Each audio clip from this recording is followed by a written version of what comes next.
Good afternoon. Last lecture में हमने soil के बारे में डिस्कस किया था। In this lecture will be discussing about the natural vegetation of India. See natural vegetation के ऊपर प्रीलिम्स में क्वेश्चन आते हैं। If you go through the previous year question papers you will come to know natural vegetation के ऊपर दो तीन type से क्वेश्चन आते हैं। फर्स्ट, जो वेजिटेशन का टाइप है उसका डिस्क्रिप्शन दिया जाता है, लाइक रिक्वायर्ड रेनफॉल कितना है, टेम्परेचर कितना रिक्वायर्ड है। देन उसके बाद एक दूसरे टाइप का क्वेश्चन आता है जिसमें स्पीसीज पूछे जाते हैं, जो इंपॉर्टेंट स्पीसीज आते हैं किसी भी वेजिटेशन में, तो उसके बारे में पूछा जाता है। ठीक है।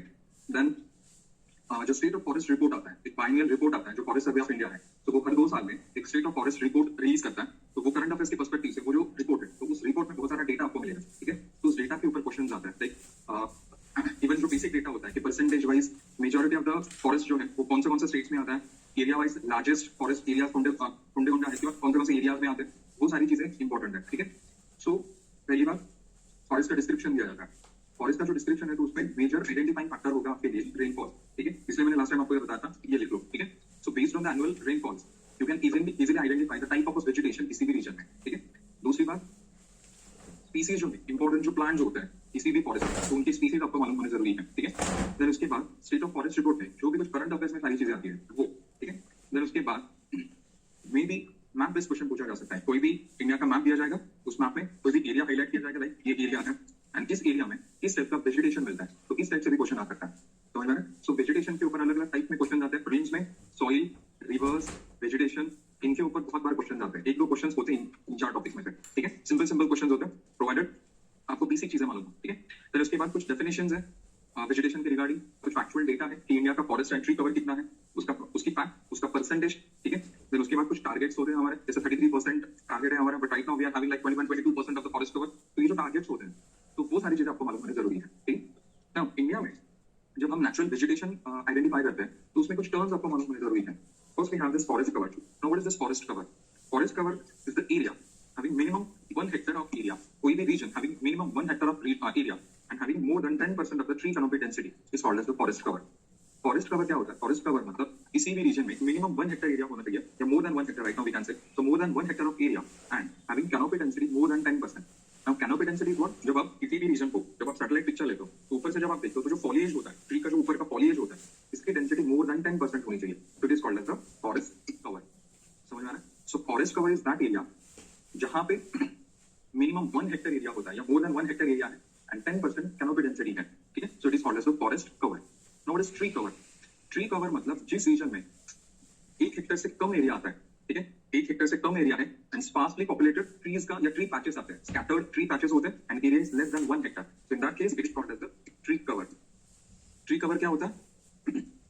1 हेक्टेयर से एरिया कम होता है एंड स्कैटर्ड ट्रीज होते हैं, so it is called as the tree cover. जब 1 हेक्टेयर से ज्यादा एरिया होता है and minimum 10% of canopy density होगी, it is called as the forest cover. Then there is also one another term, forest area. ठीक है। Forest area which is also called as the recorded forest area. Now what is this recorded forest area? Just simply this forest area. Forest area मतलब ये किसी भी land का legal status होता है। You might have seen हमारे जो गांव वगैरह होते हैं तो उसके सराउंडिंग रीजन में फॉरेस्ट का एरिया होता है, फॉरेस्ट की जमीन ऐसा मंडप वगैरह, as such forest नसर, legal status of that land is forest, that belongs to forest department, as such there is no sign of a forest, but still that area या that land is allocated to the forest department, so that legal status जिस soil को होता है या जिस region को होता है, forest, it is called as the forest area. तो फॉरेस्ट एरिया ये लीगल स्टेटस होता है, फॉरेस्ट कवर ये एक्चुअल स्टेटस होता है किसी भी फॉरेस्ट का। समझ में आ रहा है? ये बात समझ में आ रही? सो फॉरेस्ट एरिया मतलब आपल्या गावाच्या शेजारी वगैरे बघा फॉरेस्टची जमीन आहे असं म्हणतात, फॉरेस्टची जमीन आहे म्हणजे तिथे फॉरेस्ट नसतं, असं गायरान वगैरे किंवा कुरण असतं बघा, so that region is called as the forest area. ठीक है। Forest cover is what? जहां पे मिनिमम 1 हेक्टेयर एरिया है, मोर देन 10% फॉरेस्ट ट्री की कैनोपी है, जो ऊपर का फॉलिएज होता है किसी भी ट्री का, सो वो जब हम देखते हैं तो ये फॉलिएज ऊपर से जब हम देखते हैं तो ये मोर देन 10% होना चाहिए, so it is called as the forest cover. Based on forest cover, forest को हम अलग अलग टाइप्स में डिवाइड करते हैं। First, very dense forest having more than 70% of the canopy density. Then next, moderately dense forest 40 to 70% of the canopy density. Then open forest 10 to 40% of the canopy density. And when it is less than that, it is called as the scrub forest. But its area should be more than 1 hectare. So it is called as the scrub vegetation या scrub forest. समझ में आ रहा है? ठीक है। So these are some legal terms या जो basic terms है vegetation के regarding आपको मालूम होने जरूरी है। ठीक है। Now, if you remember, open का जो क्लासिफिकेशन हमने देखा था तो वहां पे मैंने आपको स्टेटमेंट किया था कि किसी भी रीजन का जो वेजिटेशन होता है वो वेजिटेशन उस रीजन का टेम्परेचर एंड रेनफॉल रिफ्लेक्ट करता है।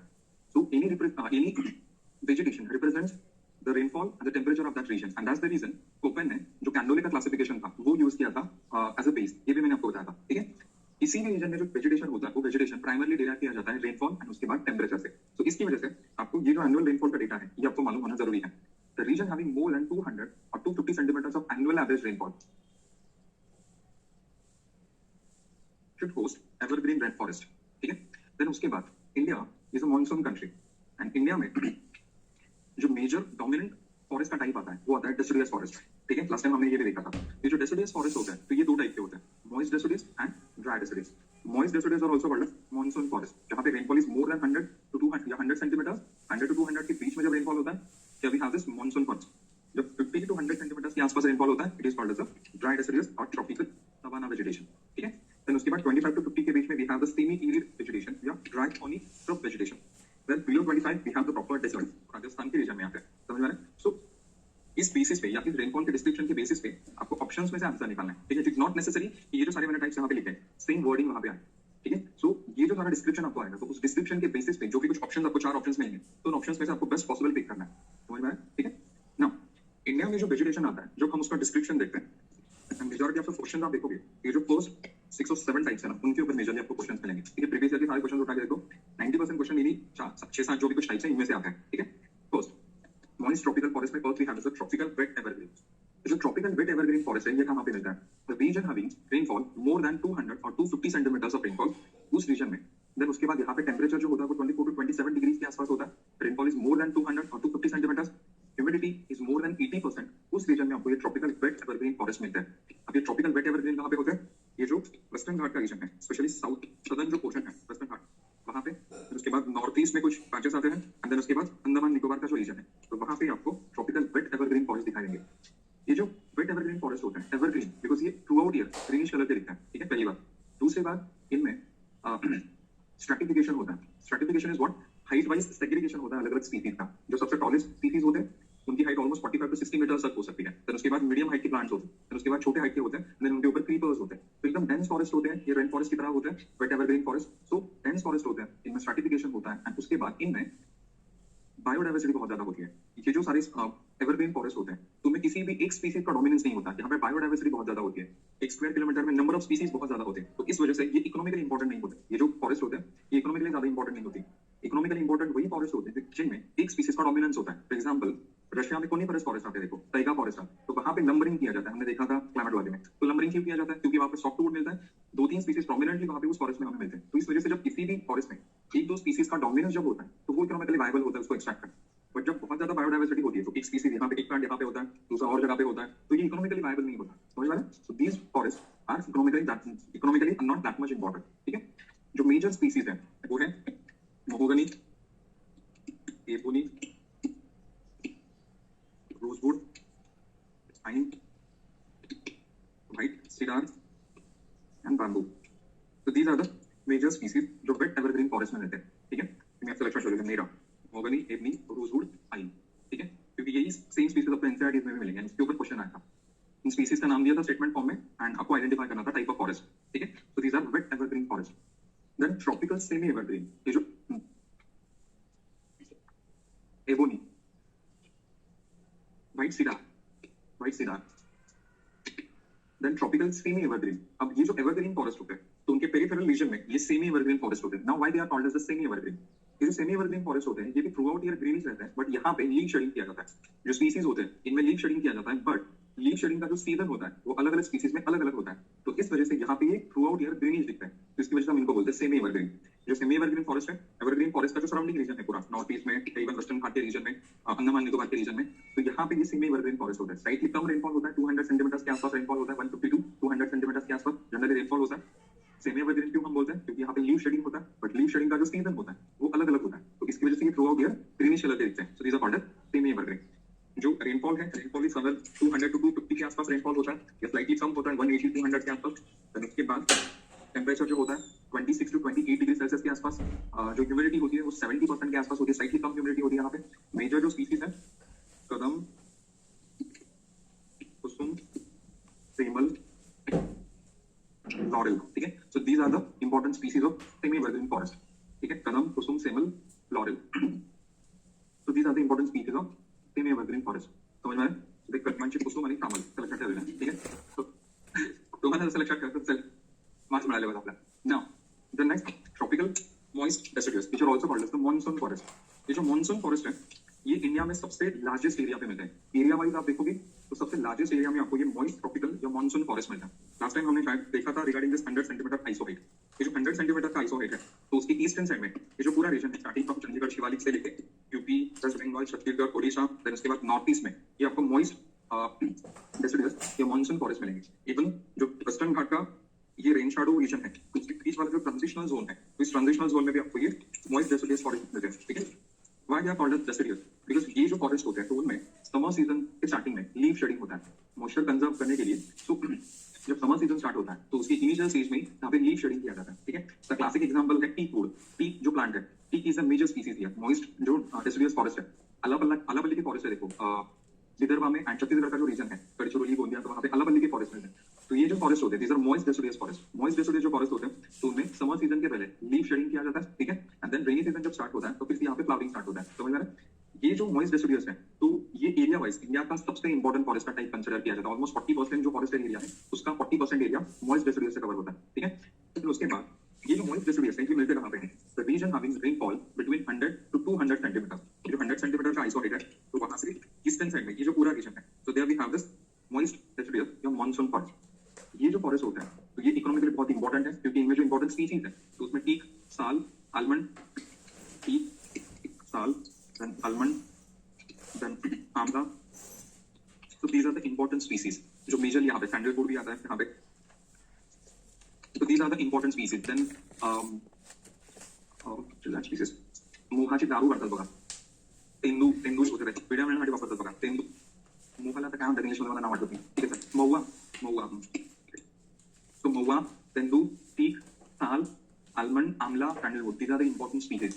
ये जो फॉरेस्ट होते हैं इन फॉरेस्ट में जब टीक बहुत प्रोमिनेंट होता है तो ये इकोनॉमिकली बहुत इंपॉर्टेंट होते हैं। जो अलापल्ली फॉरेस्ट है महाराष्ट्र की ईस्टर्न साइड में, ईस्टर्न विदर्भा में, तो वहाँ पे teak is the major species and we know that. जो टीक है फर्नीचर के लिए या कंस्ट्रक्शन के लिए यूज किया जाता है। टीक, देन तेंदू जो है इसका भी इकोनॉमिक इंपॉर्टेंस है। बिड्या मिळण्यासाठी वापरतात बघा। It's a minor forest produce. ठीक है, जो फॉरेस्ट प्रोड्यूस होता है ये मेजर एंड माइनर होता है। So it's a minor forest produce. Bamboo, तेंदू, महुआ त्याच्यापासून दारू करतात बघा।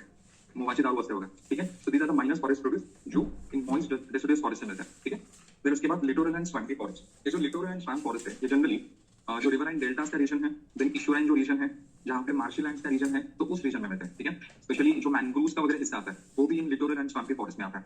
ये जो मैंग्रोव्स है वी नो दैट सुंदरबन का रीजन जो है वहाँ पे सुंदरी इज द मेजर स्पीसीज। ठीक है, then rhizophora, agar, screw pine, wild okra, these are the important species. ये जो लिटोरल एंड स्वैम्पी फॉरेस्ट होता है तो उनमें हार्डवुड होता है। ठीक है, इकोनॉमिकली ज्यादा इंपॉर्टेंट नहीं होते। ये जो स्पीसीज होते हैं हेजरी है, देन उसके बाद सुंदरी है, अगार, वाइल्ड ओकरा,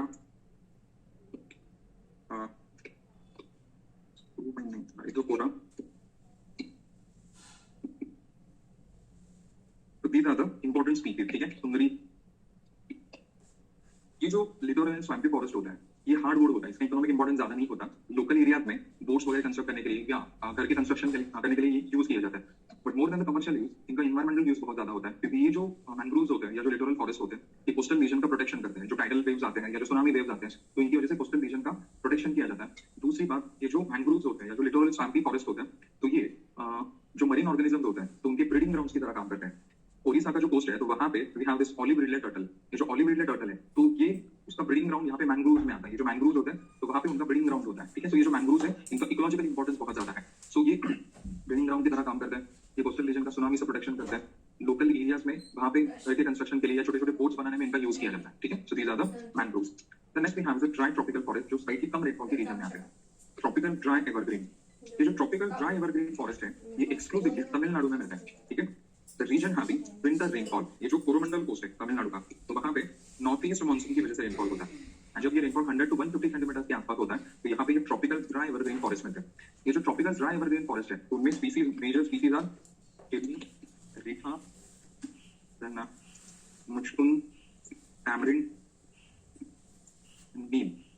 तो these are the major species. ठीक है, ट्रॉपिकल ड्राई एवरग्रीन जो होता है ये जहाँ पे विंटर रेनफॉल होता है उस रीजन में होता है। विंटर रेनफॉल इंडिया में चेन्नई का जो साउथ पोर्शन है, पूरा तमिलनाडु का जो रीजन है जहाँ पे नॉर्थ ईस्ट या रिटर्निंग मानसून की वजह से रेनफॉल होता है तो उस रीजन में यहाँ पे ये ड्राई एवरग्रीन फॉरेस्ट मिलता है। ठीक है, ये जो प्लांट्स होते हैं ये मीडियम हाइट के होते हैं बट उनका फॉलिएज बहुत ज्यादा होता है। लुक एट द टैमरिंड, चिंच जर तुम्ही पाहिलं, इवन नीम हाइट ज्यादा नहीं होती बट उनका फॉलिएज बहुत डेंस होता है। ठीक है, इवन ये किडनी वगैरह आप देखोगे, रीठा वी नो दैट उसकी मेडिसिनल वैल्यू होती है। ठीक है, किडनी जो होता है, किडनी जो ग्राफ्टिंग करता है सपोर्टा का, चिकूचे ते ग्राफ्टिंग करतात बघ, ग्राफ्टिंग पाहिलं, कलम करतो बघा आम्हाला, रूट स्टॉक असतो, then इसमें एक स्लाइस लिया जाता है, उसमें एक दूसरा जो स्पीसीज है उसका फिर इंसर्ट करने के बाद उसको हम पैक करते हैं, जिसको हम बोलते हैं ग्राफ्टिंग। तो चीकू का जो आप ग्राफ्टिंग करते हैं तो उसका रूट स्टॉक जो यूज किया जाता है, तो ये खिरनी का यूज किया जाता है। ये जो खिरनी है प्रोमिनेंटली किस रीजन में मिलती है, ठीक है, ड्राई एवरग्रीन फॉरेस्ट में, ठीक है। फिर उसके बाद tropical dry deciduous, tropical dry deciduous जो फॉरेस्ट है, ये ऑलमोस्ट उनमें जो स्पीसीज है वो मॉइस्ट डेसिडुअस की तरह ही होते हैं, ठीक है। इंडिया में सेकंड लार्जेस्ट फॉरेस्ट का टाइप आता है ड्राई डेसिडुअस का, ठीक है। ये जो 100 सेंटीमीटर का आइसो है, वहां से लेके ये जो पूरा रीजन है, हरियाणा, दिल्ली, यूपी, एमपी, बिहार, तेलंगाना, महाराष्ट्र, ये पूरा रीजन, यहाँ पे आपको ड्राई डेसिडुअस फॉरेस्ट मिलेंगे। ड्राई डेसिडुअस जो है यहाँ पे रेनफॉल होता है 50 to 100 सेंटीमीटर के आसपास, ठीक है। मेजर जो स्पीसीज है ऑलमोस्ट मॉइस्ट डेसिडुअस की तरह ही होती है, बट थोड़े से ड्राई सेक्शंस में होता है, ठीक है। टीक, ताल, आलमंड, कैटाचू होता है यहाँ पे, खैर अपन मतलब होगा कैटाचू होता है यहाँ पे, यूकैलिप्टस वगैरह जो मेजर स्पीसीज है वो यहाँ इस ड्राई डेसिडुअस फॉरेस्ट में होते हैं। ऑब्वियसली ये भी जो फॉरेस्ट है इनका कमर्शियल इंपॉर्टेंस ज्यादा होता है। कैटाचू जो असं खाई खैरापासून काप काढतात बघा, पीक वी नो दैट फर्निचर के लिए यूज किया जाता है, तेंदू, महुआ, हे सगळे मेजर स्पीसीज इथे सुद्धा आढळतात ड्राय डेसिडुअस मध्ये, ठीक है। So this is moist deciduous and this is dry deciduous. Region having more than 100 centimeters hosts the moist deciduous, and 50 to 100 we have dry deciduous. ठीक है? And tropical thorny forest. Tropical thorny forest जो है जहाँ पे rainfall 50 centimetre से कम होता है, more than 25 and less than 50. So उस रीजन में ये राजस्थान बागर का ये पूरा रीजन, ये पिंक कलर से पूरा रीजन हाईलाइटेड है, पंजाब हरियाणा से लेके गुजरात तक का रीजन, एंड देन ये जो वेस्टर्न घाट है, तो वेस्टर्न घाट का range shadow reason, Marathwada, Andhra, Telangana में जो स्प्रेड होता है, तो इस रीजन में आपको ये ट्रॉपिकल थॉर्न फॉरेस्ट मिलता है, ठीक है। ट्रॉपिकल थॉर्न फॉरेस्ट जो है मेजर स्पीसीज इज बबूल, ठीक है। देन उसके बाद नीम, कैक्टस, ठीक है, कैटाचू, तो these are the important species, ठीक है, जो ड्राई सेक्शंस में होते हैं। बाबुल बघा मेजर स्पीसीज है, देन उसके बाद नीम होता है, कैक्टस होता है, कैटाचू होता है, these are the important species of the tropical dry thorny forest, ठीक है। ये जो वेजिटेशन होता है तो उसमें कुछ एडेप्टेशंस होते हैं। पहली बात, ये डीप रूटेड प्लांट्स होता है, ठीक है, पानी कम होता है तो इसकी वजह से ये डीप रूटेड प्लांट्स होता है। लीव्स की जो साइज होती है वो रिलेटिवली छोटी होती है। इमेजिन करो बबूल, बाबली से इमेजिन करा, जो ट्री का बार्क होता है वो थिक होता है just to conserve the moisture, तो जो लीव साइज होती है वो रिलेटिवली छोटी होती है, ठीक है। थॉर्नी प्लांट्स होते हैं, ठीक है, सरफेस एरिया कम करने के लिए थॉर्नी प्लांट्स होते हैं, लीव का एरिया कम होता है, डीप रूटेड प्लांट्स होते हैं, तो these are tropical thorny forest. ये भी ज्यादा कमर्शियल इंपॉर्टेंट नहीं होते क्योंकि ये हार्डवुड होता है, ठीक है। एग्रीकल्चरल इंप्लीमेंट्स वगैरह बनाने के लिए हम बेसिकली इसको यूज करते हैं, but nothing more than that, ठीक है। Then mountain sub tropical forest, जहाँ पे हाइट ज्यादा होती है, रेनफॉल थोड़ा सा वेरी होता है एंड टेम्परेचर कम होता है, तो उस रीजन में we have this mountain sub tropical forest. उसमें first we have the sub tropical broad leaved forest. अब ये जो सब ट्रॉपिकल ब्रॉड लीव्ड फॉरेस्ट है वो कहाँ पे मिलते हैं? पेनिनसुलर रीजन में, जो हिल स्टेशन का एरिया आता है, फॉर एग्जाम्पल साउथ में जो पल्ली हिल्स वगैरह जो नीलगिरी हिल्स का रीजन है वहां पे, देन महाराष्ट्र के रीजन में महाबलेश्वर, पंचगनी, माथेरान, उस रीजन में, देन उसके बाद हिमालय का जो सदर्न पोर्शन है, शिवालिक का जो फुटहिल का रीजन है, तो उस रीजन में आपको ये sub tropical broad leaved forest मिलेंगे। As the name suggest, the leaves of the plants are broad, ठीक है, ये ब्रॉड लीव्स होते हैं, छोटे छोटे साइज के लीव्स नहीं होते, ब्रॉड लीव्स होते हैं, जनरली ये एवरग्रीन दिखाई देते हैं। आप महाबलेश्वर के रीजन में जाओगे तो ये एवरग्रीन फॉरेस्ट दिखाई देता है, ठीक है, बट उनके जो लीव्स होते हैं ये ब्रॉड लीव्स होते हैं। मॉडेस्टा वगैरह वगैरह ये जो स्पीसीज है, sorry the name of this species, so major जो स्पीसीज है उसमें, sorry, oak, oak, chestnut, birch, plum. So these are the major species. Oak, then we have chestnut,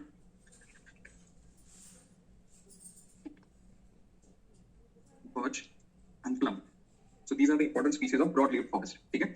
Then उसके बाद sub tropical moist pine forest, as the name suggests, the major species is चीर pine, ठीक है? जो pine होता है, सब tropical moist pine, ये जनरली हिमालय का जो सदर्न स्लोप है, मिडिल हिमालय एंड शिवालिक जो रेंजेस है, तो वहां पे मिलता है, ठीक है। यहाँ पे मेजर जो स्पीसीज है वो है चीर पाइन, ठीक है। आप मिडिल हिमालयस में जाओगे तो मिडिल हिमालयस के घर के कंस्ट्रक्शन के लिए पाइन वुड यूज किया जाता है, ठीक है। आप शिमला, कुल्लू मनाली इन सारे हिल स्टेशन पे जाओगे तो वहाँ पे ये वुड यूज किया जाता है, पाइन वुड यूज किया जाता है। उसकी लॉन्गिविटी जो होती है वो टीक से थोड़ी सी कम होती है, ठीक है। इवन नॉर्मली हमारे यहाँ पे भी देखो फर्नीचर के लिए पाइन वुड यूज किया जाता है, जिसका बजट अच्छा है तो वो टीक यूज करता है, otherwise we use this pine wood for furniture, ठीक है। घर के कंस्ट्रक्शन के लिए, फर्नीचर के लिए पाइन वुड यूज किया जाता है। फिर उसके बाद sub tropical dry evergreen, Bhabar region, Shivalik का फुटहिल का रीजन, सदर्न हिल जो है नीलगिरी, पल्ली, कालराइन हिल का जो रीजन है वहां पे 1000 to 2000 मीटर्स की हाइट पे ये ड्राई एवरग्रीन फॉरेस्ट होते हैं। ऑलिव, पिस्ता, मॉडेस्टा, these are the important species, ठीक है। So these are sub tropical dry evergreen.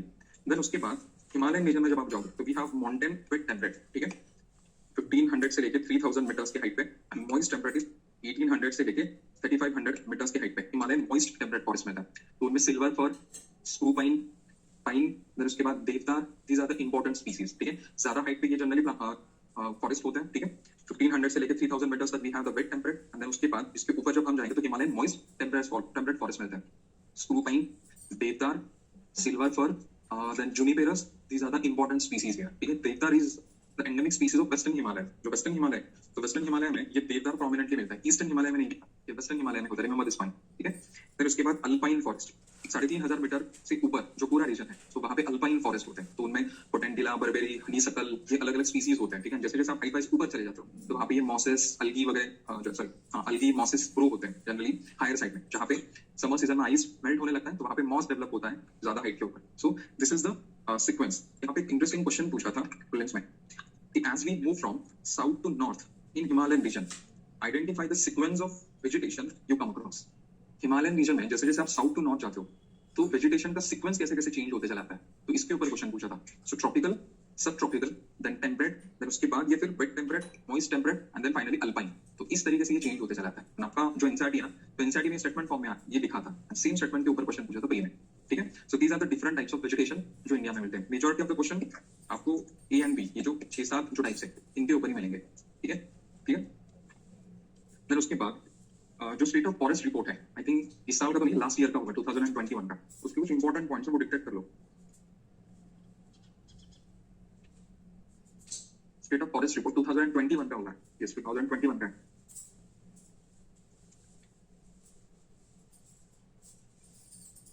कुछ इंपॉर्टेंट पॉइंट्स से डिटेक्ट करो यहाँ पे। This report for the first time, assessed the forest cover in tiger reserves, tiger corridors, and the Gir forest, Gir, it's in Gujarat. Between 2011 to 2021,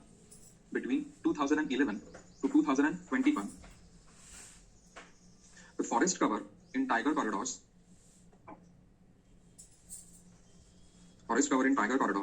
has increased by is increased by 37.15 square kilometer,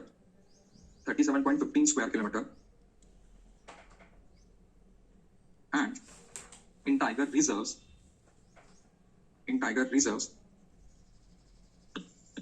decreased by 22.6 square kilometer. 22.6 square kilometer.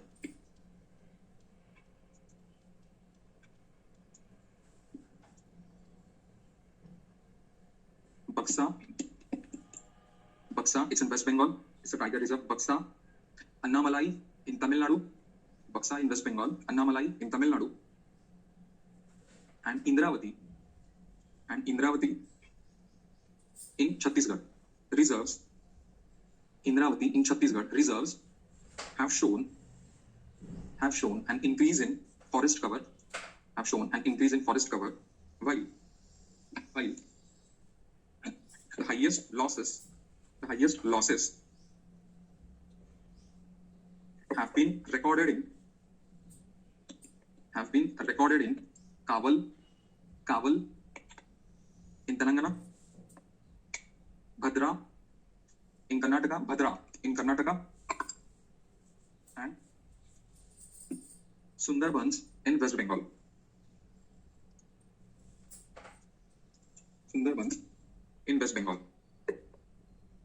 The Bucket Tiger Reserves, Bucket P-A-K-E, Bucket Tiger Reserve in Arunachal Pradesh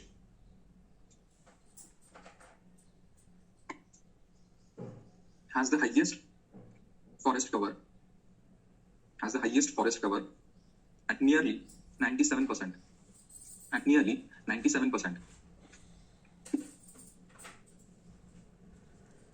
Next point. India's forest cover is 7,13,789 square kilometers,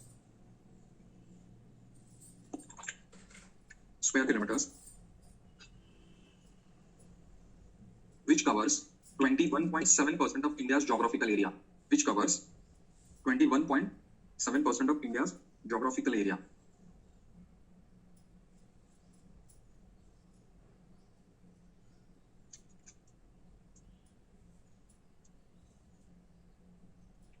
next point, the tree cover is defined as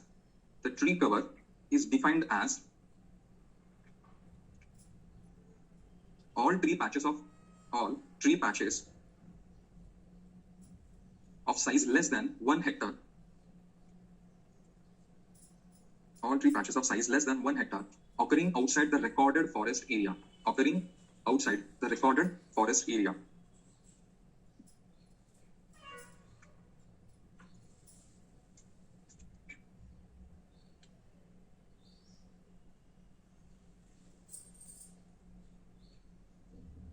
Next point, area-wise, Madhya Pradesh has the largest forest cover. Area-wise, Madhya Pradesh has the largest forest cover in the country, followed by Arunachal Pradesh, Chhattisgarh, Odisha, and Maharashtra.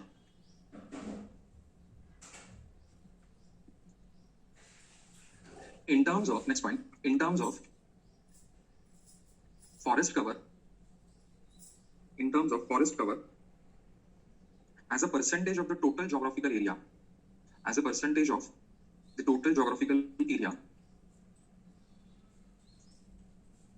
the top five states are Mizoram, Arunachal Pradesh, Meghalaya, Manipur, and Nagaland.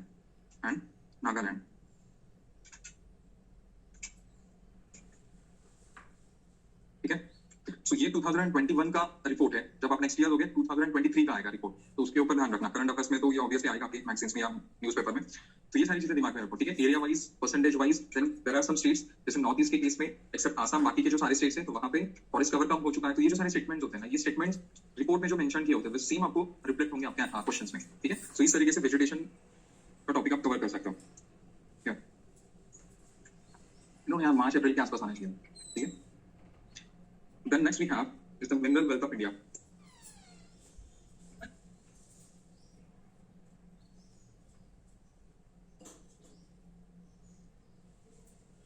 See, ये जो mineral wealth का हिस्सा है, तो उसमें India में majority of the जो minerals आपको मिलेंगे वो आपको प्लेटू के रीजन में मिलेंगे. इंडिया में मेजर 3-4 एरिया है जहाँ पे majority of the mineral wealth आपको मिलेगी. फर्स्ट इज छोटा नागपुर रीजन, देन अरवली का जो हिस्सा है, specially southern part of Aravalli, and then southern Karnataka, Telangana जो रीजन है, तेलंगाना प्लेटू या तमिलनाडु केरल का जो रीजन है, स्पेशली कर्नाटक तेलंगाना का रीजन, ठीक है. तो ये मेजर 3-4 एरियाज है जहाँ पे आपको ये majority of the mineral wealth मिलेगी, ठीक है.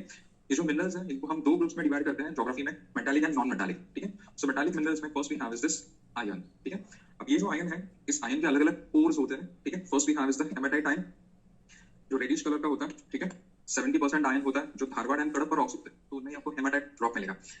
जो मिनरल वेल्थ होती है तो वो अलग अलग रॉक सिस्टम्स में मिलते हैं. जैसे विंध्यन रॉक सिस्टम होती है. विंध्यन रॉक सिस्टम मतलब विंध्या जो पर्वत रीजन है, तो यहाँ पे ये फर्स्ट टाइम आइडेंटिफाई होते हैं, मेजरली वहां पे मिलती है. So Vindhyan rock system, Dharwarian rock system, Cuddapah rock system, मतलब धारवाड़ कडप्पा ये जो डिस्ट्रिक्ट्स है साउथ में, कर्नाटक तेलंगाना में, तो यहाँ पे ये फर्स्ट टाइम मिले थे. उसकी वजह से हम वर्ड यूज करते हैं कडप्पा रॉक सिस्टम, क्योंकि ये फर्स्ट टाइम कडप्पा जो डिस्ट्रिक्ट है आंध्रा में, तो वहां पे मिलेंगे. धारवाड़ में, कर्नाटका में जो फर्स्ट टाइम आइडेंटिफाई होते हैं, so these are the Dharwarian rock system. समझ आ रहा है? नाउ 80% जो रिजर्व्स है हेमेटाइट के वो आते हैं ओडिशा, झारखंड, छत्तीसगढ़ एंड आंध्र प्रदेश में, ठीक है. देन उसके बाद मैग्नेटाइट, ब्लैक पोर्स होती है, ब्लैकिश कलर का होता है, इसमें मैग्नेटिक प्रॉपर्टीज होती है, तो इसकी वजह से हम इसको मैग्नेटाइट बोलते हैं. 60 to 70% आयरन होता है, मैग्नेटिक क्वालिटीज होती है. मेजर जो प्रोडक्शन होता है वो कर्नाटका में होता है, आंध्रा, राजस्थान, तमिलनाडु एंड केरला, ठीक है. फिर उसके बाद लिमोनाइट, येलोइश कलर का होता है, ठीक है.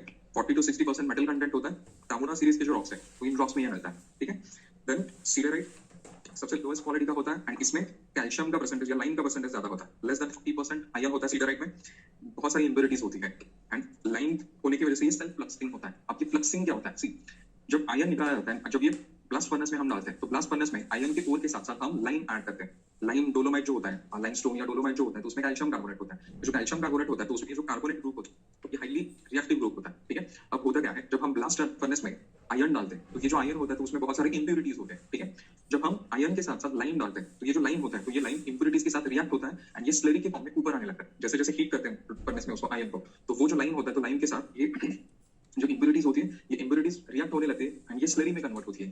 फ्लक्स मटेरियल ये मटेरियल होता है कि जिसकी वजह से किसी भी मेटल का मेल्टिंग पॉइंट कम होता है एंड यहाँ पे हम इम्प्योरिटीज सेपरेट करते हैं, that thing is called as the flux. ठीक है, limestone act as a fluxing material. India में जो मेजॉरिटी ऑफ द लाइमस्टोन निकलता है तो उसमें से सीमेंट इंडस्ट्रीज में मेजॉरिटी चला जाता है and remaining portion goes to the iron and steel industries for the fluxing purpose. Even dolomite की भी सेम केस है, डोलोमाइट, लाइम, चॉक, ये जो सारे कैल्शियम कार्बोनेट के जो रॉक्स हैं तो ये फ्लक्सिंग में यूज किया जाता है। समझ में आ रहा है? ये जो फ्लक्स मटेरियल होता है ये इम्प्योरिटीज को सेपरेट करने के लिए क्रूशियल होता है आयरन स्टील इंडस्ट्रीज। समझ में आ रहा है? देन जो डिस्ट्रीब्यूशन है आयरन का तो वो आप देखोगे तो हेमाटाइट जो आयरन है तो मेजरली आता है ओडिशा से। ठीक है, कालाहंडी, बोलनगिरी वगैरह जो रीजन है देखेंगे बाद में। सो 33% जो आयरन है hematite iron that comes from Odisha, then Jharkhand 26%, Chhattisgarh 18% and remaining comes from Andhra Pradesh, Assam, Bihar. ठीक है, सिर्फ मेजरली जो 3-4 फर्स्ट इंपॉर्टेंट जो प्रोड्यूसर स्टेट्स है वो आपको मालूम होनी चाहिए। ठीक है, जैसे ओडिशा, झारखंड, छत्तीसगढ़, ये बहुत क्रूशियल है। Forget about this Andhra, Assam, Bihar वगैरह। मेजरली जो एरियाज है ना उनके ऊपर आपको क्वेश्चन आएंगे। ठीक है, देन मैग्नेटाइट कर्नाटका में, रिमेंबर हमने मार्क किया था वो केमांगमुंडी माइन का रीजन, बाबा बुदान हिल का जो रीजन है। देखो ये जो बाबा बुदान हिल है तो वहां पे केमांगमुंडी माइंस आती है। ठीक है, तो यहाँ पे इंडिया का मैक्सिमम मैग्नेटाइट आयरन मिलता है। 73% of India's magnetite comes from Baba Budan region. ठीक है, then Andhra Pradesh 14, Rajasthan 5, Tamil Nadu 4.9% and remaining comes from this Assam, Bihar, Goa वगैरह वगैरह। ठीक है, then Odisha, it has the India's richest hematite deposits which are located in the Parabil, Koira Valley. ये सारे सेगमेंट्स इंपॉर्टेंट है, Sundargarh, Mayurbhanj, Cuttack, Sambalpur, Keonjhar and Koraput. So these are the regions known for iron. Chhattisgarh में Bailadila mine, मैंने आपको बताया था दल्ली राजा एंड बाइलाडीला जो दंडकारण्य रीजन है छत्तीसगढ़ में, तो वहां से ये बाइलाडीला माइन आती है। ठीक है, it is the largest mechanised mine in India. And remember मैंने आपको बताया था इसी माइन से हम पाइपलाइन के फॉर्म में विशाखापट्टनम पोर्ट तक हम आयरन लाते हैं, वहां से एक्सपोर्ट करते हैं। विशाखापट्टनम पोर्ट जो है वो इंपॉर्टेंट है आयरन के एक्सपोर्ट के लिए। Visakhapatnam is also important for exporting the tobacco. So it is a tobacco port of India, Vizag जिसको हम बोलते हैं। सो ये वाइजैक या विशाखापट्टनम जो पोर्ट है ये आयरन के एक्सपोर्ट के लिए, टोबैको के एक्सपोर्ट के लिए क्रूशियल है। ठीक है, then Dalli Raja, this is the second mine जो छत्तीसगढ़ में है। Then Jharkhand, Noamundi mines in Singhbhum, Daltonganj in Palamu, Hazaribagh and Ranchi. ठीक है, फिर उसके बाद कर्नाटका में केमांगमुंडी माइंस आती है बाबा बुदान हिल के रीजन में। इस केमांगमुंडी का जो आयरन आता है वो भी पाइपलाइन के फॉर्म में मंगलोर जो पोर्ट है, न्यू मंगलोर जिसको हम बोलते हैं, तो मंगलोर पोर्ट तक ये पाइपलाइन से लाई जाती है एंड देन वहां से ये एक्सपोर्ट की जाती है। ठीक है, then Sandur and Hospet in Bellary district. So Bellary, Chitradurga, Shimoga, Tumkur, these are the 4 important districts of Karnataka known for iron. ठीक है, देन आंध्रा में कुर्नूल, गुंटूर, कड़पा, अनंतपुर, नेल्लोर। इवन महाराष्ट्र में Chandrapur, Ratnagiri and Sindhudurg. So these are the major regions. Sindhudurg का जो रीजन है वही बेल्ट गोवा में भी एक्सटेंड होता है। Goa is one of the largest या one of the important producer of iron. ठीक है, सो गोवा में मरमागांव पोर्ट आता है, तो ये मरमागांव जो पोर्ट है that is also important for iron export. Iron export के लिए कुछ इंपॉर्टेंट पोर्ट्स आते हैं इंडिया में। First is Visakhapatnam port, then we have the Mangalore port and then we have the Marmagao port. ठीक है, so these are the 3 important ports which are important for the exporting iron. ठीक है, so this is all about iron. Then next we have is manganese. ये slides मैंने already upload की है इसके ऊपर, पोर्टल के ऊपर, चेक इट आउट। ये सारी डिटेल्स है, ये सेम पेपर्स मैंने अपलोड किए, so don't worry about it. ठीक है, देन मैंगनीज जो है ये पाइरोलुसाइड ओर से निकलता है। It is used in the iron and steel industries. जो एलॉयज हम यूज करते हैं, जो स्टेनलेस स्टील यूज किया जाता है, देखो स्टेनलेस स्टील में हम आयरन के साथ साथ मैंगनीज यूज करते हैं, क्रोमाइट यूज करते हैं। ठीक है, स्टील के एलॉयज में हम उसको यूज करते हैं। India has the second largest reserves after Zimbabwe. अब ये स्टेटमेंट क्रूशियल है एग्जाम पॉइंट ऑफ व्यू। ठीक है, सो मैंगनीज के केस में India has the second largest reserves after Zimbabwe. India is the 5th largest producer of manganese and majority of the manganese comes from Maharashtra and MP. ठीक है, more then 50% comes from Maharashtra and MP. So production majorly होता है Maharashtra and MP में, but reserves के case में आप देखोगे तो रिजर्व्स मेजरली आपको मिलेंगे ओडिशा, कर्नाटक, एमपी, महाराष्ट्र, आंध्र प्रदेश, झारखंड, गोवा, 3% ईच। ठीक है, देन प्रोडक्शन के केस में आप देखोगे तो Maharashtra and MP almost first second में रैंकिंग रहती होंगी। ठीक है, महाराष्ट्र में 26 या 27.66%। अब ये डेटा जो है ना, ये डेटा थोड़ा सा आपको ब्रश अप करना पड़ेगा। जिस साल की प्रीलिम्स है आपको, आप इंडिया ईयरबुक पढ़ो, ओरिजिनल नहीं, एटलीस्ट सी इंडिया बुक पाइला तुम्हें जो पब्लिकेशन डिवीजन है हमारी गवर्नमेंट ऑफ इंडिया का, तो बहुत बड़ा बुक रिलीज होता है, हर साल वो रिलीज होता है, इंडिया बुक जिसको हम बोलते हैं। तो पूरा पढ़ने की जरूरत नहीं है, उसका जिस निकाल के आता है, देखो न्यू विशाल किंवा अरिहंत वगैरे पब्लिकेशनचे निघतात बघा, त्याच्यामध्ये मेजर पॉइंट्स दिलेले असतात। ऍटलीस्ट उसमें जो मेजर पॉइंट्स होते हैं उनमें सारी स्कीम्स मिलेंगे आपको, एजुकेशन की स्कीम्स मिलेंगे, एग्रीकल्चर का डेटा मिलेगा, बेसिक इकोनॉमी का डेटा मिलेगा। तो वो सारी चीजें जरूर देख लो प्रीलिम्स में, क्योंकि भले वो डेटा डायरेक्टली आपको एग्जाम में काम नहीं आएगा, बट वो इनडायरेक्टली डेफिनेटली वो इंडिया बुक आपको हेल्प करता है। So do read that book. India book जो है तो उसको मिस मत करो। प्रीलिम्स में आप बाकी के सारे सब्जेक्ट्स पढ़ते हो, बट ये जो इंडिया बुक होता है, एक तो पहली बात ये गवर्नमेंट का पब्लिकेशन होता है, सो जो डेटा आपको मिलेगा ये ऑथेंटिक डेटा आपको मिलेगा। दूसरी बात, एक ही बुक में आपको सारा डेटा मिलेगा, इकोनॉमी का डेटा मिलेगा, एग्रीकल्चर का मिलेगा, इंडस्ट्रीज का डेटा मिलेगा, इवन जो मेजर जो मिनरल्स वगैरह होंगे उनका डेटा आपको मिलेगा। एंड ये डेटा आपको मालूम होना बहुत इंपॉर्टेंट है। बेसिक जो इंडिया के रिगार्डिंग जो भी सारा डेटा है ना, वो आपको मालूम होना जरूरी है। क्लियर? क्योंकि बुक में आप जो भी पढ़ोगे ये पूरा स्टैटिक मटेरियल होता है, करंट के साथ उसको आपको लिंक करना पड़ेगा, तो इसलिए इंडिया बुक जरूर पढ़ो। ठीक है, सो महाराष्ट्र में नागपुर, भंडारा एंड संभारचा, रत्नागिरी एमपी में बालाघाट छिंदवाड़ा डिस्ट्रिक्ट यही सेम बेल्ट जो विदर्भ का जो बेल्ट है ये नागपुर भंडारा का सेम वो एमपी में एक्सटेंड होता है बालाघाट एंड छिंदवाड़ा रीजन, ठीक है। देन ओडिशा सुंदरगढ़, कालाहंडी, कोरापुट, बोलनगिर, संबलपुर, ये जो केबी के डिस्ट्रिक्ट है, कोरापुट, बोलनगिर एंड कालाहंडी, ये जो केबी के डिस्ट्रिक्ट है इनके बारे में you might have read in the economics, ठीक है। जो हम बजट अलोकेट कर रहे हैं या बजट जो होता है हमारा एनुअल फाइनेंशियल स्टेटमेंट, तो उस बजट में इंडिया में जो बैकवर्ड डिस्ट्रिक्ट्स है तो उनके लिए स्पेशल एलोकेशंस किए जाते हैं, ठीक है। स्टेट्स को भी स्पेशल स्टेटस दिया जाता है, वहाँ पे ज्यादा बजटरी एलोकेशन किया जाता है। तो there are some districts in India जो कुछ सिलेक्टेड डिस्ट्रिक्ट्स होते हैं तो उनके लिए बजट में प्रोविजंस किए जाते हैं, तो उनमें ये केबी के डिस्ट्रिक्ट्स आते हैं। ये पूरा ड्रॉट प्रोन एरिया है, बहुत बैकवर्ड रीजन है ओडिशा का, but that region is important for mineral wealth of India, क्योंकि ये केबी के डिस्ट्रिक्ट बार बार रिपीट होंगे। यहाँ पे आपको बॉक्साइट भी मिलेगा, यहाँ पे आपको आयरन भी मिलेगा, यहाँ पे आपको मैंगनीज भी मिलेगा, ठीक है। सो दीज आर द केबी के डिस्ट्रिक्ट्स। देन आंध्र प्रदेश में श्रीकाकुलम, विशाखापट्टनम, कड़पा, विजयनगरम, कुंटूर। कर्नाटका में 6%, उत्तर कन्नड़ा, शिमोगा, बेल्लारी, चित्रदुर्ग, तुमकुर, सेम रीजन में आपको आयरन भी मिलेगा, क्योंकि ये जो बेल्लारी, चित्रदुर्ग, तुमकुर रीजन है ये बाबा बुदान हिल का रीजन है, ठीक है। सो सेम रीजन आपको अलग अलग मिनरल्स के लिए आपको मदद करना है। Then other region is Goa, Paschim Bengal and Vadodara in Gujarat, Udaipur, Banswara in Rajasthan. Major सिर्फ ये ऊपर के 3-4 दिमाग में रखो। देन कॉपर जो है it's a good conductor of electricity, so electric wires के लिए हम यूज करते हैं। It has a ductile property, so we can draw wires from it, ठीक है। सो इलेक्ट्रिसिटी का गुड कंडक्टर होता है। कॉपर के मदद से हम अलग अलग अलॉयज बनाते हैं, ठीक है। ब्रास हम बनाते हैं when we mix copper with zinc, then copper plus aluminium is duralumin, and then जब हम टिन के साथ उसको मिक्स करते हैं so we get the brass, ठीक है। रिजर्व्स के केस में देखो, मेजर जो रिजर्व्स है वो है राजस्थान में, रिमेंबर दिस पॉइंट। कॉपर के लिए जो जुनो डिस्ट्रिक्ट है, खेतरी सिंघाना जो बेल्ट है राजस्थान का, तो वो बहुत क्रूशियल है। So 50% reserves are in Rajasthan, remaining portion is in MP, Jharkhand and rest in Andhra, Gujarat, Haryana, Karnataka, ठीक है। प्रोडक्शन के केस में आप देखोगे तो यहाँ पे मेजर प्रोडक्शन आता है एमपी में, मालनखंड जो कॉपर माइंस है, बालाघाट एंड बेतुल जो डिस्ट्रिक्ट है तो वहां पे। एंड दूसरा इंपॉर्टेंट रीजन आता है राजस्थान में, Ajmer, Khetri Singhana belt in Jhunjhunu district, ठीक है।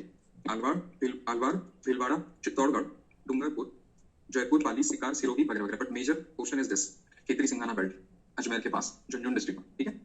Then Jharkhand, Singhbhum, Hazaribagh, Santhal Pargana and Palamu district, and Maharashtra में तलोजा आपले जे आहे रायगड मध्ये, ठीक है। So these are the major areas for copper, ठीक है। मेजर कॉपर स्मेल्टिंग प्लांट जो है वो आपको एमपी एंड राजस्थान में मिलेंगे, ठीक है।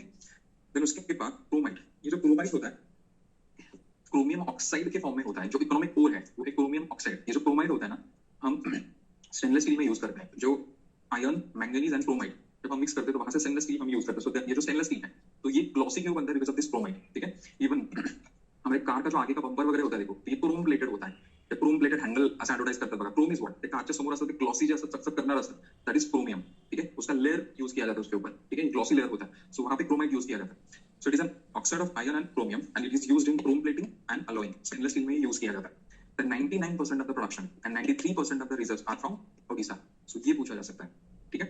जो सुकिंडा वैली है कटक एंड जाजापुर के रीजन में, so Cuttack and Jajapur Sukinda valley का जो रीजन है, so this is the most important region for chromite, ठीक है। बाकी के छोड़ो, Manipur, Nagaland, nobody is going to ask you, but major area आपको मालूम होना चाहिए, ठीक है, clear. Then Odisha is also known for which kind of iron, hematite, right. Magnetite iron comes from Karnataka, ठीक है, and hematite major iron comes from Odisha, ठीक है। Then lead and zinc, lead जो है इट्स मैलिएबल, ठीक है, उसके हम शीट्स बना सकते हैं। It's a bad conductor of electricity. Then it is used in cable covers, ammunition, cranes, glass making and rubber industries में लेड यूज किया जाता है। Then zinc, manufacturing the galvanised sheets, dry batteries, जो batteries होते हैं तो उनके cathode anode वगैरह जो होते हैं वो जिंक यूज किया जाता है। Electrodes, textile industry, die casting, rubber industry में जिंक यूज किया जाता है। Remember this point, lead, zinc, silver ये आपको एक साथ ही मिलेंगे क्योंकि ये निकलता है गैलेना से, गैलेनाइज्ड PeZnS। लेड जिंक सल्फाइड होता है ये, बट इसी के साथ आपको सल्फर भी सिल्वर भी मिलेगा। तो जहां पे आपको लेड मिलेगा वहीं पे आपको जिंक एंड सल्फर भी मिलेगा, सिल्वर भी मिलेगा। मेजर प्रोडक्शन या major reserves are in Rajasthan. So lead, zinc, silver and even copper. अब तक जो हमने देखा तो उसमें कॉपर में भी हमने देखा था 50% reserves are from Rajasthan. Production होता है एमपी में, but reserves are in Rajasthan, Khetri Singhana belt, ठीक है, अलवार वगैरह वो district. Then zinc, lead and silver के लिए भी राजस्थान इज नोन, ठीक है। फिर उसके बाद remaining portion is in Andhra Pradesh, MP, Bihar and Maharashtra वगैरह, but major production comes from Rajasthan, ठीक है। रिजर्व्स एंड प्रोडक्शन राजस्थान, ठीक है। देन टंगस्टन, टंगस्टन जो है वो वॉल्फ्राम से निकलता है, ठीक है। वॉल्फ्राम इज द कोर, यहाँ से हम टंगस्टन निकलता है। टंगस्टन जो होता है सेल्फ हार्डनिंग होता है, तो जो आर्मर प्लेट्स वगैरह जो होता है किंवा शिलखत असतं बघा त्याच्यामध्ये टंगस्टन वापरतात। सो 95% is used in the steel industry because it's self hardening, manufacturing of the ammunitions, armor plates, heavy guns, hard cutting tools and the electric bulb filaments, ठीक है, इवन पेंट्स, जो पुराने वाले बल्ब आते थे देखो, टंगस्टन का मेल्टिंग पॉइंट बहुत ज्यादा होता है, तो इसकी वजह से ये जो पुराने फिलामेंट्स होते थे बल्ब में, तो वो टंगस्टन के होते थे, ठीक है। Major reserves are in Karnataka, ठीक है, then Rajasthan and I don't know exactly क्या है यहाँ पे, भूल गया। Then remaining portion is in Maharashtra, but major production comes from Rajasthan and Karnataka, ठीक है। बॉक्साइट, बॉक्साइट जो है वो आपको जिस रीजन में रेनफॉल ज्यादा है उसी रीजन में इंडिया में मिलेगा। इवन वर्ल्ड में जो ट्रॉपिकल रीजन है पूरे वर्ल्ड में, उस ट्रॉपिकल रीजन में आपको बॉक्साइट मिलेगा, ठीक है। वर्ल्ड के केस में आप देखोगे तो कैरिबियन एक one of the major region है बॉक्साइट में, ठीक है। इंडिया के केस में majority of the reserves are in Odisha, ठीक है। ओडिशा में और एक दूसरा हमने जस्ट अभी देखा था, कौन सा मिनरल मिलता है, Sukinda valley, Cuttack, Jajpur, chromite, chromite Odisha, then bauxite, hematite iron, bauxite का भी प्रोडक्शन यहाँ पे सबसे ज्यादा होता है ओडिशा में 52%, then Andhra Pradesh, Gujarat, Chhattisgarh and Maharashtra 5% each, and MP, Jharkhand. Odisha is the largest producer, major area being Kalahandi, Koraput, केबी के जो डिस्ट्रिक्ट्स है वो पूरा रीजन, सुंदरगढ़ एंड संबलपुर, ठीक है। Chhattisgarh is the second largest producer, Surguja, Raigarh and Bilaspur. Bauxite के साथ साथ जो एल्यूमिनियम प्लांट्स है वो भी आपको मालूम होना चाहिए कि भिलाई का जो आयरन स्टील प्लांट, एक तो पहली बात आयरन स्टील प्लांट्स है, दूसरी बात एल्यूमिनियम के जो प्लांट्स हैं, बाल्को, हिंदाल्को, ये जो सारी प्लांट्स है, ये इनका लोकेशन आपको मालूम होना जरूरी है, ठीक है। Then Maharashtra, third largest producer, major area is Kolhapur, Thane, Ratnagiri, Satara, Pune. Jharkhand, Ranchi, Lohardaga, Palamu, Gumla districts, ठीक है। जस्ट गूगल जो इंपॉर्टेंट एल्यूमिनियम प्लांट्स है इंडिया में, तो उनका लोकेशन वो कहाँ पे है, वो अलग अलग नाम से जाना जाता है। हिंदाल्को, बाल्को, नाल्को जो है कोरापुट में है, जहाँ पे एयरक्राफ्ट इंजन जे असतात ते बनवले जातात, तो एयरक्राफ्ट इंजन है वो कोरापुट में बनाए जाते हैं ओडिशा में। So that project is NALCO. Hindalco is in Renukoot जो डैम है, इफ यू रिमेंबर मैंने आपको बताया था, रिहानजी रिवर आहे, सोन रिवरची ट्रिब्युटरी, गोविंद वल्लभ पंत सांगत मी सांगितलेलं बघा, पण मार्क पण केलं। So there we have this Hindalco plant.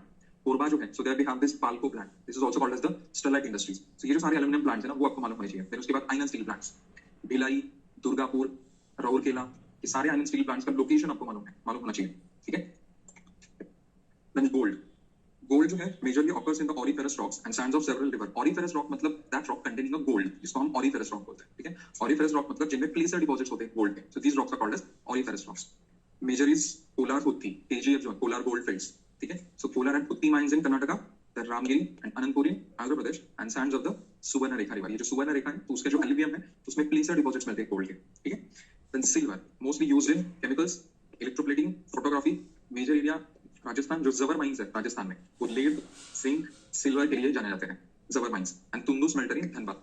सो झारखंड का धनबाद का रीजन एंड राजस्थान का जवर माइंस का region, that region is known for lead, zinc and silver. Remember, because ये मिलता है गैलेना से, ठीक है। तो ये साथ में मिलेंगे आपको, क्योंकि गैलेना से हम एक्सट्रैक्ट करते हैं, ठीक है। The non metallic minerals, first is mica. हे एवढं मला नाही सांगतात, कुणी आहे का मेटलर्जी वाले इथे? याचे युजेस मला माहिती आहे, हे कुठेतरी आहे, कुणी विचारणार नाही तुम्हाला, फक्त ते आहे असं मी इथे कॉम्प्युटर केलं। I really don't know photography मध्ये कसं, ठीक है। Now mica is a good insulator, ठीक है। It is used in toothpaste, cosmetic. आता हे विचारू नका मला कसं होईल, ठीक है। I don't know. See India के केस में India is the largest producer of mica, and ये जो माइका है, माइका का यूज कम हो रहा है, ठीक है। माइका जो है वो इलेक्ट्रिक के जो बोर्ड्स वगैरह होते हैं ना उसमें यूज किया जाता है माइका, ठीक है। India is the largest producer, producing 60% of the world's mica, ठीक है। And obviously it is the largest exporter of mica, ठीक है। Andhra Pradesh is the major producer, Vellore district, Khammam, Krishna, Visakhapatnam. Rajasthan, Jaipur, Udaipur belt, and Bihar, Jharkhand, Giridih, Munger, Koderma and Bhagalpur. ये कोडरमा पूछा था स्टेटमेंट फॉर्म में प्रीलिम्स में। Is known for mica, best quality का माइका यहाँ पे निकलता है, ठीक है। मेजर प्रोडक्शन आंध्र प्रदेश का होता है। वेल्लोर जो है, Vellore is a major area, ठीक है। Vellore, Khammam, Krishna districts. So this is mica. Then limestone, just अभी मैंने आपको बताया था कि लाइमस्टोन जो है मेजरली सीमेंट इंडस्ट्रीज में एंड आयरन स्टील इंडस्ट्रीज में यूज किया जाता है। So cement industries 75%, remaining is in iron steel and some part is in chemical industries. Production wise आप देखोगे तो MP 60%, Rewa, Satna, Betul and Jabalpur. Limestone आपको ड्राई रीजन में मिलेगा, ठीक है। जिप्सम आपको ड्राई रीजन में मिलेगा। बॉक्साइट आपको ज्यादा रेनफॉल के रीजन में मिलेगा। रिमेंबर दिस पॉइंट, ठीक है। Rajasthan 16% production, 6% reserves. Ajmer, Alwar, Bikaner, Chittorgarh district. Andhra Pradesh 14.5, Kadapa, Guntur, Kurnool. Dolomite ये लाइमस्टोन की तरह ही होता है, बट उसमें मैग्नीशियम कार्बोनेट होता है, ठीक है। लाइमस्टोन में कैल्शियम कार्बोनेट होता है, डोलोमाइट थोड़ा सा हार्ड होता है बिकॉज़ उसमें मैग्नीशियम कार्बोनेट होता है, ठीक है। It is a limestone with more than 10% of the magnesium is called as the dolomite, ठीक है। Used mainly in iron steel industries as a flux, ठीक है। Major production Odisha, again Koraput, Gangpur, Sambalpur and Sundargarh. Chhattisgarh, Bastar, Bilaspur and Durg districts. Andhra Pradesh में Anantapur, Kurnool, Khammam district. Same districts आपको repeat हो रहे, देखो खम्मम वगैरह ये सारे डिस्ट्रिक्ट्स हमने पहले भी देखे, ठीक है। एस्बेस्टोस, क्राइसोटाइल से निकलते हैं, ठीक है। ये जो एस्बेस्टॉस होता है ये फायर रेजिस्टेंट होता है। इवन हमारे जो घर के जो शीट्स होते हैं पत्रे जे असतात ना बघा घराचे, तर ते एस्बेस्टॉस वापरतात। इवन आपण ते स्कूल किंवा कॉलेजेसमध्ये ते खाली पण एस्बेस्टॉसची शीट वापरतात बघा, खाली बर्नर जो असतो त्याच्यावरती एस्बेस्टॉसची शीट असते, मग त्याच्यावरती कोणी जर ग्लास ठेवला जातो, इट्स फायर रेजिस्टेंट, ठीक है। 95% production comes from Rajasthan, remember this point. So Rajasthan में मेजरली क्या क्या मिलता है? Copper, asbestos, lead, zinc, silver. So Rajasthan में ये मेजरली मिलता है। उसके बाद आप जिप्सम भी आएगा, मेजरली राजस्थान से आता है, ठीक है। So Ajmer, Alwar, Udaipur, Dungarpur, and remaining from Cuddapah, Hassan and Bellur in Andhra Karnataka, ठीक है। But major producer is Rajasthan, ठीक है।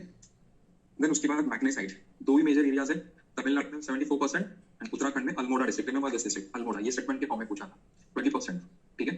लेकिन kyanite, India has the largest reserves of the world, ठीक है। वर्ल्ड में सबसे लार्जेस्ट रिजर्व इंडिया में मिलते हैं काइनाइट के। It has ability to stand higher temperature. So pipe के जो स्पार्क प्लग्स होते हैं, स्पार्क प्लग पाहिला असेल व्हाइटिश कलरचा लेयर असतो बघा त्याच्या, सो त्याच्यामध्ये काइनाइट वापरतात। मेटलर्जिकल इंडस्ट्रीज में एंड देन सिरामिक इंडस्ट्रीज में काइनाइट यूज किया जाता है। Major production 4/5 production comes from Jharkhand, so just remember this point, 4/5 of the kainite comes from Jharkhand, ठीक है। And then remaining is then Maharashtra and Karnataka. Sylvanite, Odisha, Ganjam district, followed by Kerala, Tamil Nadu, Andhra, and West Bengal. Gypsum, it is used in fertilizer. Gypsum is calcium sulfate. It is used in fertilizer and cement industries. Rajasthan is the largest producer. 99% of the gypsum comes from Rajasthan. If you remember, soil मध्ये मी सांगितलं, capillary action होती है because of the temperature, soil में evaporation होता है, lower layer में जो calcium होता है वो अपर लेयर में कॉन्सेंट्रेट होने लगता है, एंड जब ये सल्फेट के फॉर्म में कैल्शियम एक्यूमुलेट होता है, this calcium sulphate is nothing but the gypsum, ठीक है। जोधपुर, नागौर, बीकानेर, बाड़मेर, पाली, Ganga Sagar, these are the major areas basically, ठीक है। Then salt is obtained from the sea water, brine springs. Brine springs is what, जो hot water springs होते हैं, तो कभी कभार हॉट वाटर स्प्रिंग के साथ साथ सलाइन वाटर बाहर आता है, so these are called as the brine springs, ठीक है। फिर उसके बाद सॉल्ट पैन्स, रॉक सॉल्ट होता है, काला मिट्टा पण म्हणतो बघा। सो रॉक सॉल्ट मेजरली आता है हिमाचल प्रदेश से, मंडी जो district is a major producer of rock salt. Himalayan salt म्हणून ते आपल्याकडे विकतात बघा, ते ऍक्च्युअली रॉक सॉल्ट असतं, ठीक है, ते हिमाचल प्रदेशमध्ये विकतात। देन गुजरात आणि सांबर लेक का region. Then diamond, major production MP, Panna region, ठीक है। देन आंध्र प्रदेश में अनंतपुर, कर्नाटका में रायचूर। डायमंड कटिंग पॉलिशिंग के लिए India is one of the major country in the world, diamond cutting polishing, specially Gujarat में जो सिटीज है, Surat, Navsari, Bhavnagar, even Mumbai, important diamond traders है देखो इन सारी सिटीज में। वर्ल्ड के केस में आप देखोगे तो Antwerp is a major place for diamond cutting and polishing, I think Belgium मध्ये एंटवर्प, ठीक है, it is a major centre for diamond cutting and polishing. But overall volume wise आप देखोगे तो India is the major country, ठीक है। Major diamond producing जो continent है वो है अफ्रीका, ठीक है, बाद में हम देखेंगे वर्ल्ड ज्योग्राफी में।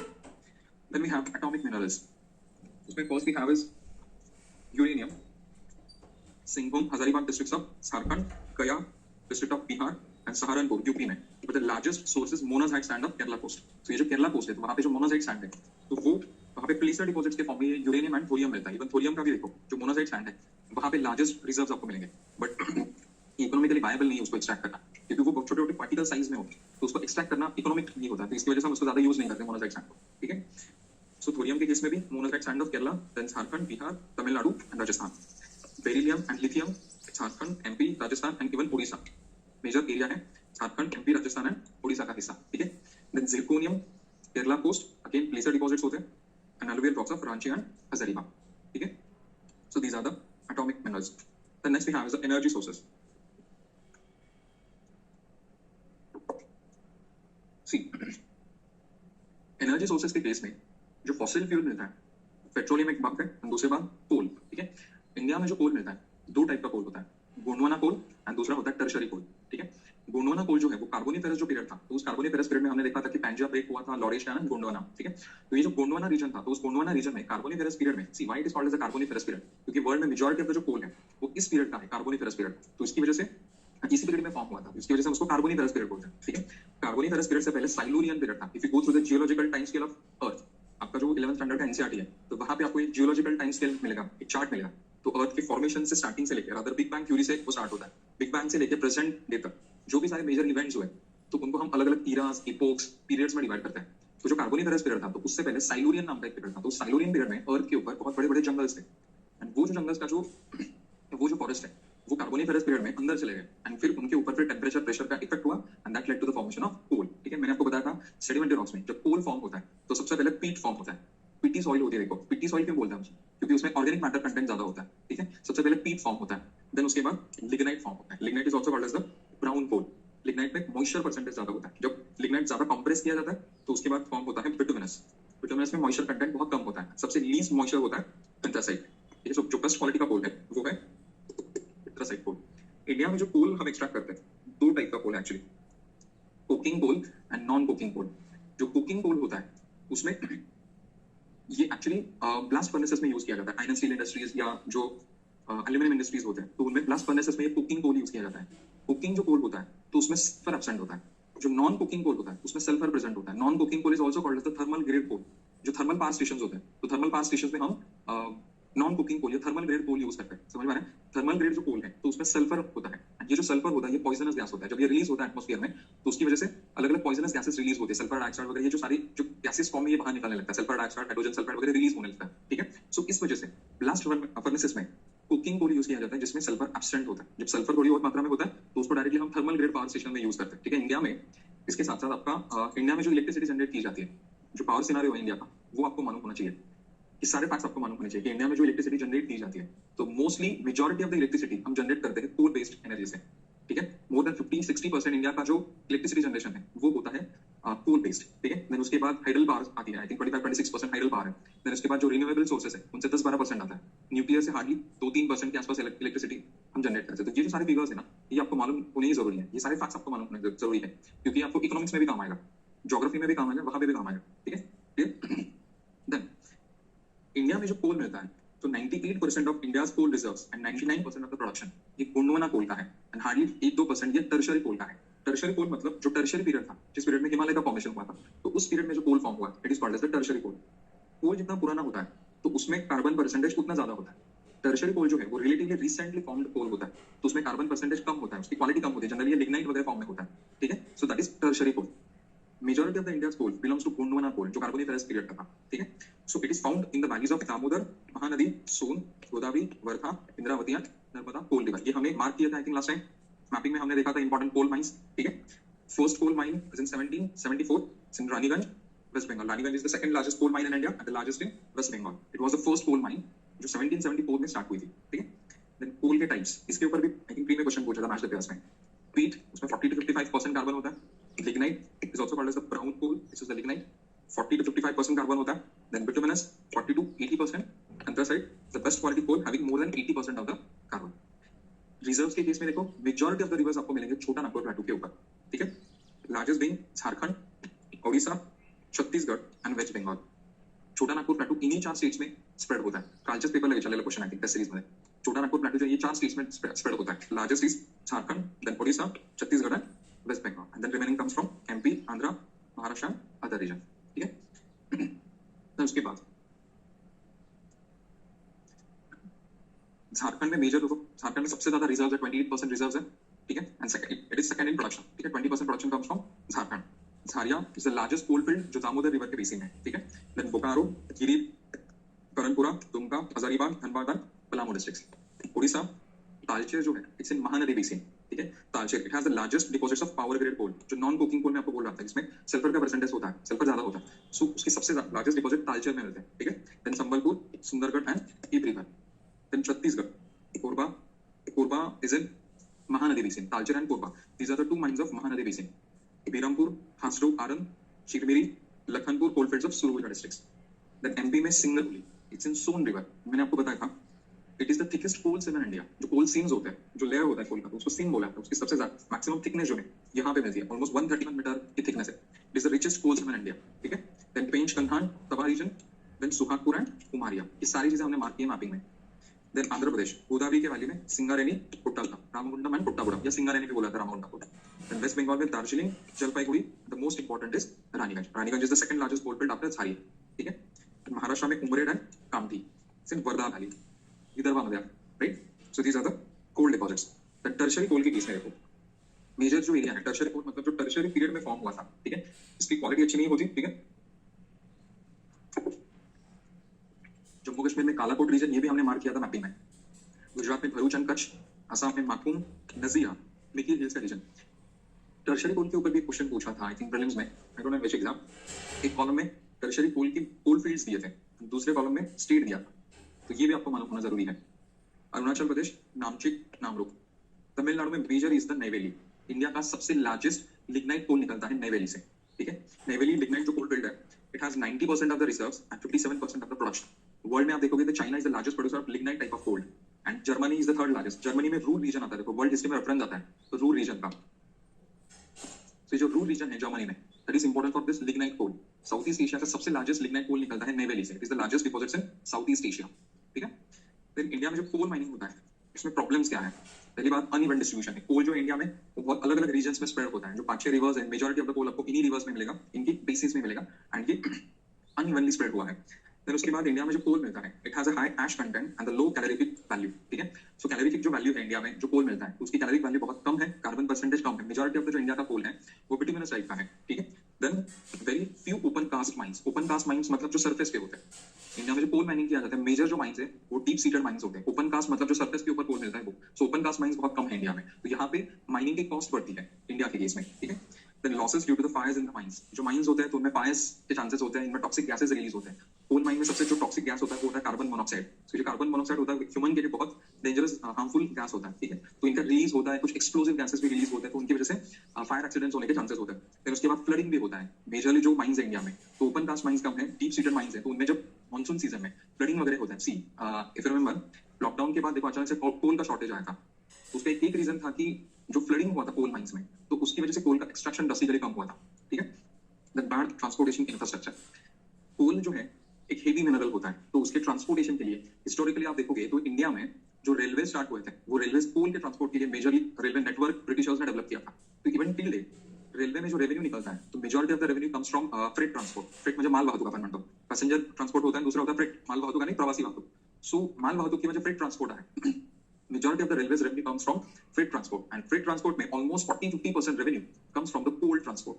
when इंडिया में मेजरली आप देखोगे तो कोल का ट्रांसपोर्ट किया जाता है रेलवे से।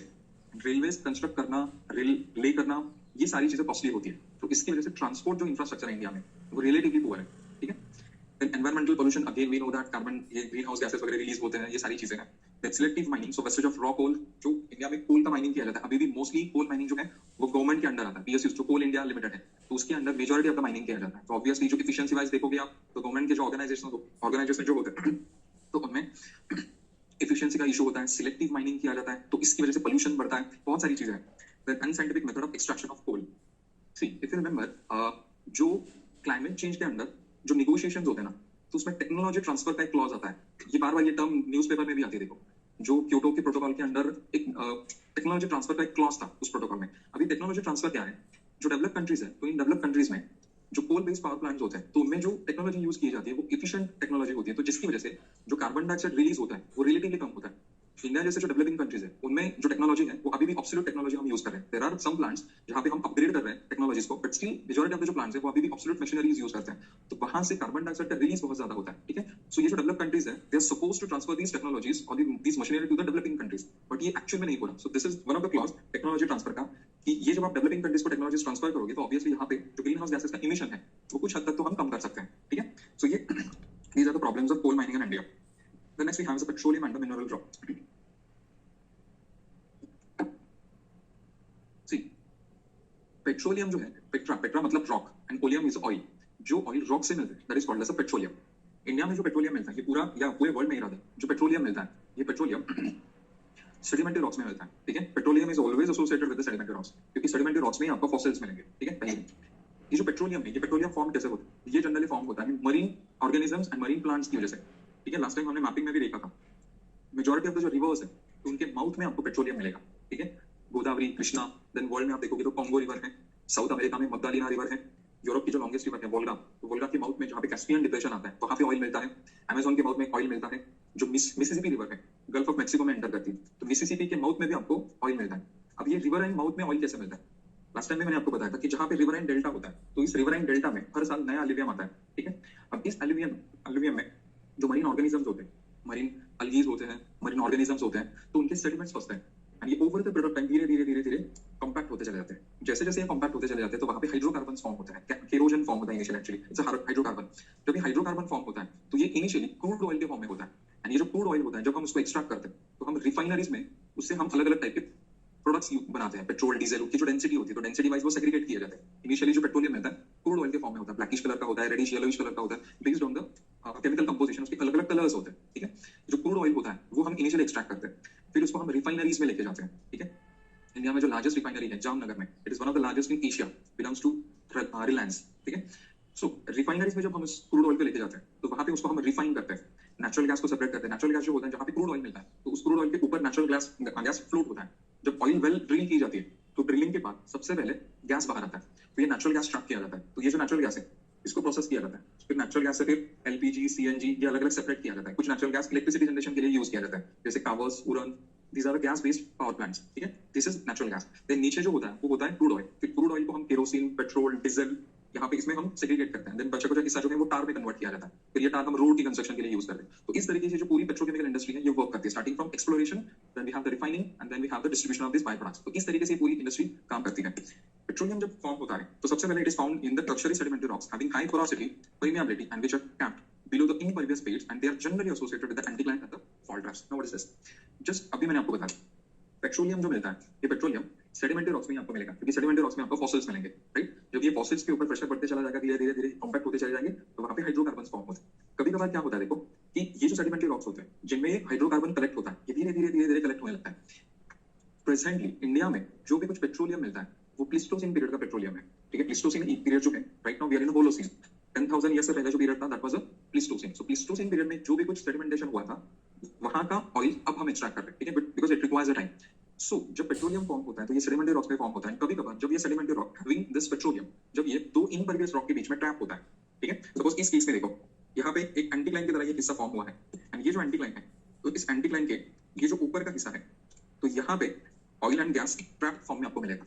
क्योंकि इस केस में क्या होता है, ये जो सेडिमेंटरी रॉक होता है जब ये पोरस होता है तो उसमें धीरे धीरे धीरे ऑयल जो है ये ऑयल बनने लगता है, एंड जब ये धीरे धीरे धीरे धीरे कलेक्ट होने लगता है उस केस में, तो जब ये सेडिमेंटरी रॉक दो इम्परवियस रॉक के बीच में सैंडविच होता है, जब ये एंटीक्लाइन की तरह फॉर्म होता है, क्योंकि अर्थ जो है वो कंप्रेस होती है, टेंसाइल स्ट्रेंथ की वजह से फॉल्टिंग होता है, बहुत सारी चीजें होती है। जब इस कंप्रेशनल या टेंशनल फोर्सेस की वजह से ये एंटीक्लाइंस वगैरह यहाँ पे डेवलप होने लगते हैं, तो उन एंटीक्लाइंस का जो अपर रीजन है तो यहाँ पे एक छोटा सा एक कैप या छोटा सा केक लाइक पोर्शन डेवलप होता है। उस केस में यहाँ पे आप ये ऑयल धीरे धीरे धीरे धीरे कलेक्ट होने लगता है। नीचे का जो हिस्सा है ये इम्परवियस होता है एंड ऊपर का जो हिस्सा है ये भी इम्परवियस होता है। जब दो इम्परवियस रॉक के बीच में एक परवियस रॉक कलेक्ट होता है एंड उसमें ऑयल होता है तो वो वहां पे परमानेंटली फ्रीज होता है। जब तक टेक्टोनिक मूवमेंट्स नहीं होती वो तब तक फ्रीज होता है। इंडिया में जो लार्जेस्ट प्रोडक्शन आता है वो आता है मुंबई हाई से।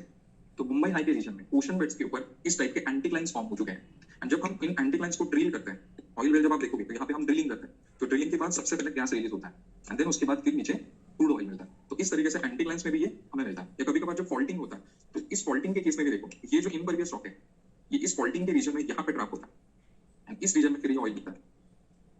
ऑयल मिलने के कुछ चांसेस होते हैं, जैसे रिवर एंड माउथ में आपको ऑयल मिलेगा।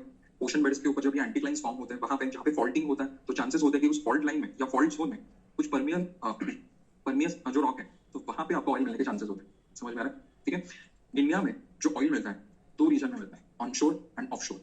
ऑनशोर मतलब जो जमीन के रीजन में मिलता है, मेजरली आसाम में, ठीक है। आसाम का जो दिग्बोई का रीजन है it is the oldest oil field in India, ठीक है।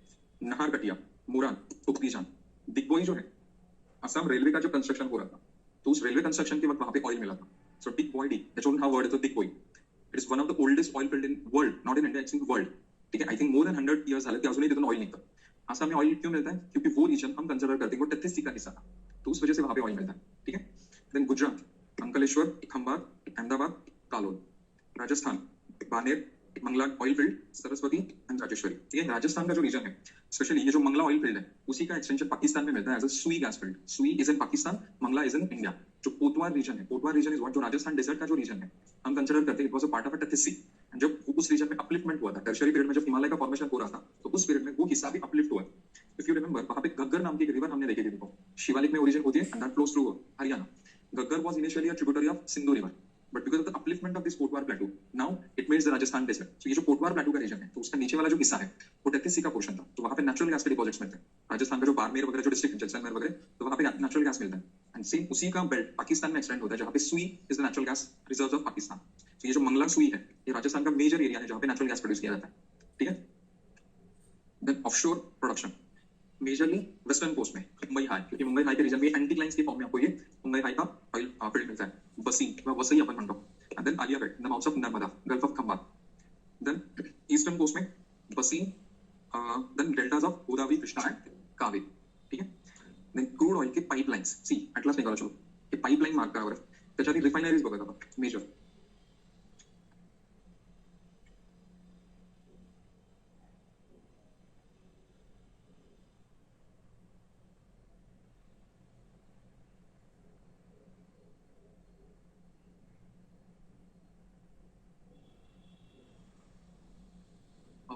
पाईपलाईनचा नाव किंवा फॉसिल फ्युलचा नाव असेल बघा, मिनरल फ्युल, फॉसिल फ्युल. हा पेज नंबर 45 ऑक्सफर्ड लॉन्गमन मध्ये. हाँ 25